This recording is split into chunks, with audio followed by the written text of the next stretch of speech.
ચાંચવી દહેજ માર્ગ પર બંધ કરતા પ્રજાનો આક્રોશ, ગ્રામજનો રસ્તા પર ઉતર્યા, વૈકલ્પિક રસ્તાની માંગ કરાઈ।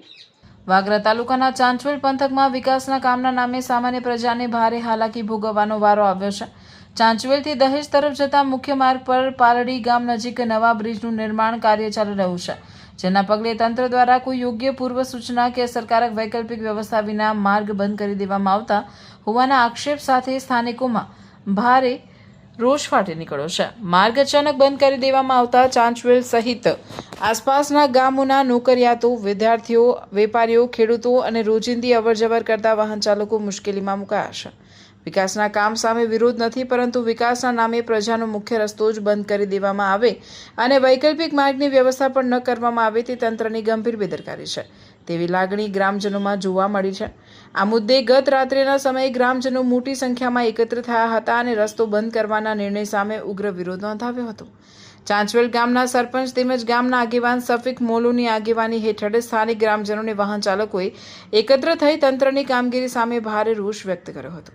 રાત્રિના સમયે જ ગ્રામજનો રસ્તા પર એકત્ર થતા સમગ્ર મામલો ચર્ચાનો વિષય બન્યો હતો। ગ્રામજનોનું સ્પષ્ટ કહેવું છે કે બ્રિજનું કામ જરૂરી હોય તો તંત્રએ તે પણ પૂર્ણ કરવું જોઈએ, પરંતુ તેની આડઅસર સીધી સામાન્ય પ્રજાના માથે નાખી દેવી યોગ્ય નથી। કામ શરૂ કરતા પહેલા ટ્રાફિક વ્યવસ્થા, વૈકલ્પિક માર્ગ અને નાના વાહનોની અવરજવર અંગે યોગ્ય આયોજન કરવું તંત્રની જવાબદારી છે। ખાસ કરીને આમોદ મુલેર તરફનો માર્ગ તેમજ મુલેરથી વાયા દહેજ જતા રસ્તા પર બાઇક સહિતના દ્વિચક્રી વાહનો અને ફોર વ્હીલ જેવા નાના વાહનો માટે ડાયવર્ઝન ખુલ્લું કરવામાં આવે તેવી ગ્રામજનોની મક્કમ માંગ છે। નાના વાહનો માટે યોગ્ય સાઇડ રૂટ શરૂ કરવામાં આવે તો રોજિંદા અપડાઉન કરતા નાગરિકો, વિદ્યાર્થીઓ અને વેપારીઓની મુશ્કેલીઓમાં મોટો ઘટાડો થઈ શકે તેમ છે। એક તરફ વિકાસના મોટા દાવા કરવામાં આવે છે અને બીજી તરફ પ્રજાની અવરજવર માટેનો મુખ્ય માર્ગ કોઈ યોગ્ય વૈકલ્પિક વ્યવસ્થા વિના બંધ કરી દેવામાં આવે છે, ત્યારે વિકાસ કોના માટે અને પ્રજાની સુવિધા ક્યાં તેવો સવાલ હવે તંત્ર સામે ઊભો થયો છે। ગ્રામજનોનો રોષ માત્ર રસ્તો બંધ થવા પૂરતો નથી, પરંતુ પૂર્વ આયોજનના અભાવ અને પ્રજાની સુવિધાની અવગણના સામેનો આક્રોશ છે। હવે જો તંત્ર દ્વારા તાત્કાલિક યોગ્ય ડાયવર્ઝન અથવા નાના વાહનો માટે વૈકલ્પિક માર્ગની વ્યવસ્થા કરવામાં નહીં આવે તો ચાંચવેલ પંથકની પ્રજાની હાલાકી વધુ વકરવાની શક્યતા છે। ગ્રામજનોની સ્પષ્ટ માંગ છે કે બ્રિજનું કામ ચાલુ રાખો, પરંતુ પ્રજાનો રસ્તો સંપૂર્ણ બંધ કરીને નહીં, સુરક્ષિત ડાયવર્ઝન સાથે કામ કરો અને લોકોને રાહત આપો।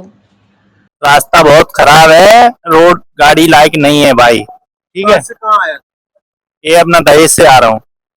हाँ, बहुत ज्यादा खराब। क्या नाम है? हम मैं दही से आ रहा हूँ देश से आ रहे हो? जी। और सब और रास्ते में क्या क्या रास्ता खराब है क्या? हाँ, बहुत गड्ढे हुए हैं, पूरा ये गाड़ी ऐसे पलटी हो जाएगा। अभी तो खाली गाड़ी है, भरा हुआ है तो पलटी ही होना है। ये तो काम है, अच्छा काम है, यहीं से ट्रांसफर तक का रास्ता है वो। हाँ, यही बस खराब है, इतना ही ज्यादा। बहुत रास्ता। बहुत खराब है। क्या नाम है? प्रवीण यादव। ऐसे आप आए हो हाँ, दही से। और जा रहे हो? ये आमोद जाना है।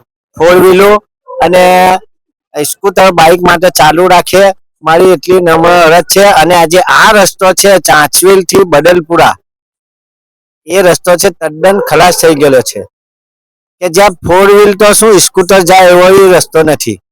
આ રસ્તો બંધ થઈ ગયો, આ રસ્તો બંધ થઈ ગયો તો આમાં ચાંચવેલ, બદલપુરા અને પાલડીના લોકોને જવું તો ક્યાં જવું, ક્યાં લઈને જવું? હેવી સાધનો જાય છે તો આ રસ્તો 20 ટનની કેપેસિટી વાળો છે, જ્યાં 60 ટન 80 ટનના સાધનો જાય છે।